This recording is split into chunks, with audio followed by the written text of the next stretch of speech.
Damn! So everyone that plays this game at some point is likely going to need some credits. You've got a few options. You could grind out a few races and earn a few mil to buy that fancy car from the legendary dealership. Or you can reach into your wallet and hand over some hard-earned real cash to buy yourself a digital car in GT7. Technically, there is a third option involving you committing a crime. Actually, you know what? We're not going to cover that right now. One of the ways GT7 gives players a little extra boost is through Roulette Ticket, earned daily when you complete your marathon. But similar to Vegas, more often than not, the house seems to have the odds stacked in its favor. So I wanted to get a better understanding around if the daily marathon and your roulette ticket is worth your time. So I saved up over 50 roulette tickets and did some math, so we can see what you get with a larger sample. This video is going to cover the results, the average earnings per ticket, and just some interesting facts about roulette in general and how it appears to be implemented in GT7. Now clearly I need to showcase the goods, so stick around through this quick montage of 54 roulette tickets being opened, and enjoy a sample of Stream Beats originals from Harris Heller.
Alright, so we opened all our roulettes. What were the total results?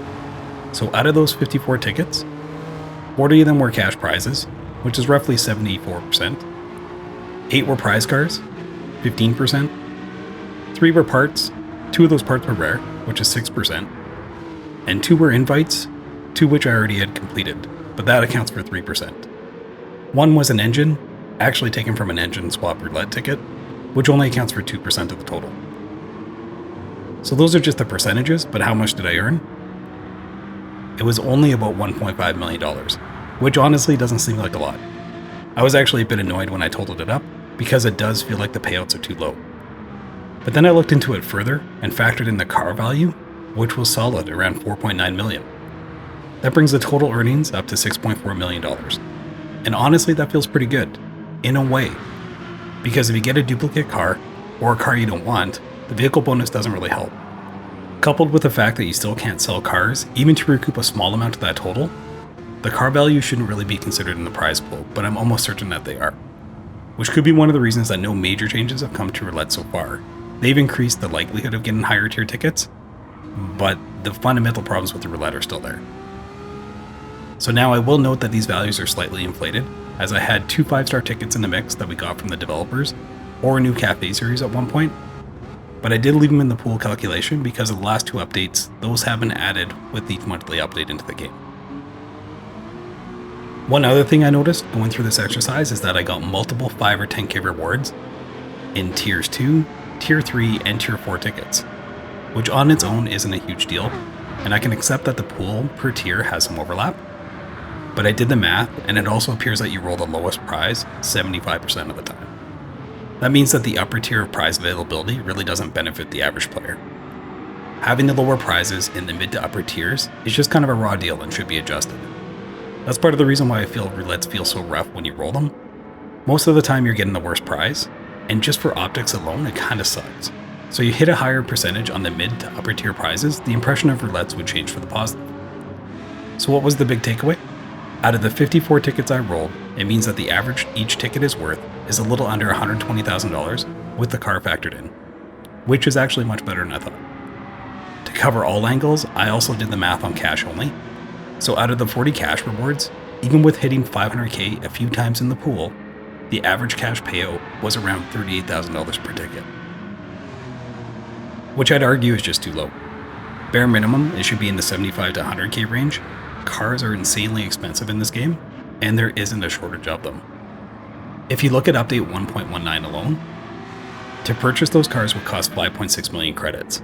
That's either 3 hours of grinding or cost you over $30 to purchase them outright. So the players absolutely should be getting more reward to log in daily and play the game. So let's talk about some solutions. So here are some quick changes that I think would be easy to implement.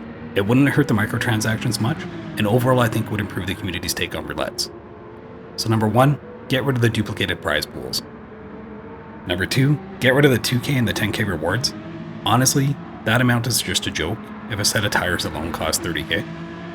And number 3, remove rare parts and engines from the pool.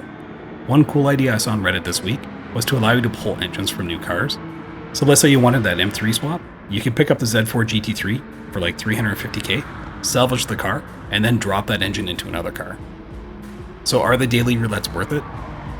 Honestly, if you factor in the car value, yeah, I think they are. 120k seems alright. Still think the reward should be higher. You need to absolutely reward players for logging in daily. And this is the kind of stuff players would grind on. Doesn't take long, it's easy to do. And again, more players to the base would just benefit the developers. So I hope you enjoyed the video, and let's keep it positive. Comment below with your best prize from a roulette ticket, and maybe some of your luck will rub off in the community. If you guys like this one, let me know. I'll keep saving my tickets, and I can potentially run through something similar down the road. Thanks again, and we'll see you in the next one.